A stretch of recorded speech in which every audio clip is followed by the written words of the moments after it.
Atensyon mga ka-vlogs, paano nga ba kumuha ng Philippine Postal ID ngayong January 2026? Latest update sa mga requirements, proseso at magkano ang bayad at meron ba itong expiration? Lahat ng yan pag-uusapan natin dito sa video. Hello mga ka-vlogs! Welcome dito sa aking YouTube channel. Magandang araw po sa lahat ng mga manonood. Saan po kayong dako sa mundo? Kumusta kayo mga ka-vlogs? Eto paano nga ba kumuha ngayon ng Philippine Postal ID? No, ngayong January 2026, ano na nga ba ang latest update sa mga requirements, proseso, magkano ang bayad at ilang taon nga ba ang validity dito sa ating postal ID mga ka-vlogs? Well, isa-isahin po natin yan. So una sa lahat, ang postal ID po ay kinikilala dito sa Pilipinas bilang isang primary valid ID. Ibig sabihin, valid po siya sa lahat ng transactions at kaya niya makipagsabayan sa iba pang mga primary valid IDs mga ka-vlogs. Ang kagandahan nga po dito sa ating postal ID, bukod sa primary valid ID ito po ang pinakamabilis at pinakamadali na kunin na valid ID na primary dito sa Pilipinas. Well, paano nga ba ito kukunin? No?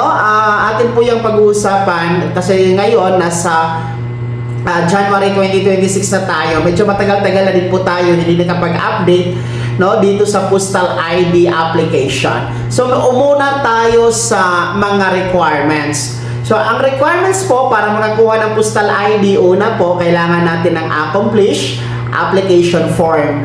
Ito po ay walang bayad at hindi po ito pinagbibenta talaga mga ka-vlogs, no? Kasi available ito sa mga post office nationwide.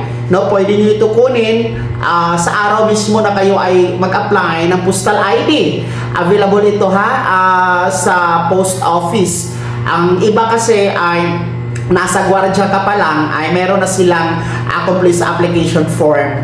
Fill upan nyo lamang po yan mga vlogs, yung mga hinihing personal informations dyan sa accomplice application form. So una po yun. Pangalawa, kailangan po natin mag-present ng proof of identity. So, pruweba ng iyong pagkatao.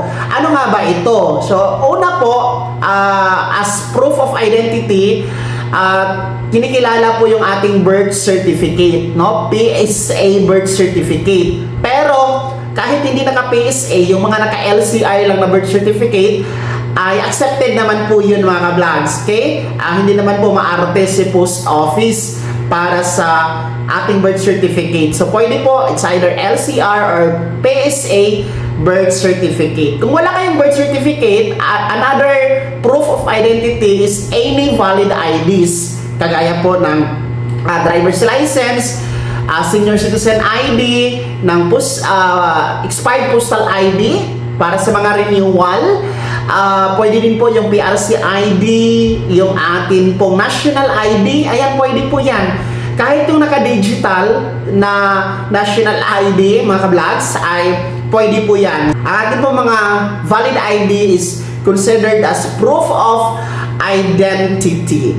Well, pangalawa po yun. Pangatlo po, kailangan natin mag-present ng proof of address. So, ang proof of address, madali lamang po ito. Kuha lamang po kayo ng barangay certification sa inyong barangay hall. So, yun po yung proof of address kung saan po kayo current nakatira mga ka-vlogs. Okay?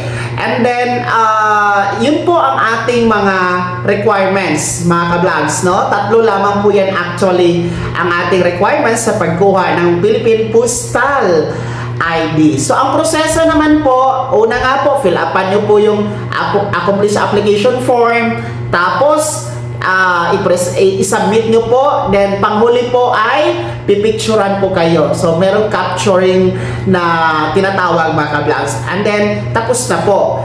Okay? And then, hindi po makukuha agad-agad ang ating postal ID once na mag-apply kayo, no? Maximum of 1 month po yan mga ka-vlogs, no? Para po sa ating mga nasa Manila lang, malapit sa post office, main in Manila, pwede naman po ang rush, which is 1 day. No? Isang araw lang po pwede makuha. Kung nasa NCR po kayo, ay nasa 15 days mga ka-vlogs. No? Dadating na ang inyong postal ID. Pag outside NCR, then Visayas, Mindanao, maximum of 1 month po ang releasing bago ninyo makuha ang inyong postal ID. Well, magkano nga ba ang bayad ngayon sa pagkuha ng postal ID? Actually, tumaas nga po siya mga ka-vlogs, no? Meron pong pagtaas ng konting-konti lang naman. So, para sa regular fee, ay meron pong 550 pesos na babayaran. Meron ka ng postal ID. Kung gusto nyo naman po ng rush, gaya ng sinabi ko kanina, yung isang araw lang, which is applicable in main office in Manila, ay 650 pesos po ang bayad niyan. So, meron lamang difference of 100 pesos. Pero sa ngayon po ay suspended muna ang ating rush na application kasi nga po sa system upgrade ni Post Office mga ka-vlogs. Okay? Ilang taon ba ang validity? No? Ilang taon ba kailangan i-renew ang ating postal ID? May expiration ba ito? Yes, merong expiration. Sa ngayon po ay 5 years po ang expiration ng ating postal ID. Okay? 5 years. Kaya para sa ating mga vlogs, kahit 5 years po yan, sulit naman po ang inyong binayaran na 550 pesos. Kahit paano, madali lang siya kunin. No, mabilis lang at saka meron ka ng valid ID, magagamit po natin yan, no, sa pagkuha ng Philippine passport, sa mga bank transactions, mga malalaking transactions ninyo na kailangan ng valid ID. Nakakatulong talaga si postal ID mga ka-vlogs. So yan po ang kabuuan ng ating Philippine Postal ID 2026 January latest update para sa aplikasyon at kumpletong detalye mga ka-vlogs. Kaya sa mga nagbabalak kumuha nito, no, punta kayo sa inyong post office na nasa munisipyo or city hall ninyo.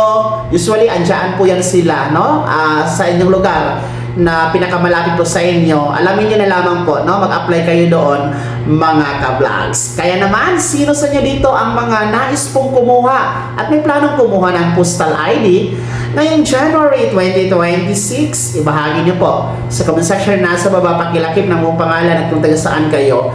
Kung bago ka pa lang sa aking channel o di kaya di ka pa nakasubscribe, i-click nyo muna ating subscribe button na nasa baba. Huwag kalimutan na pindutin ang notification bell, ilagay sa all para una ka sa mga balitang i-upload ko. Maraming salamat po. God bless mga ka-vlogs. Mag-ingat po kayo.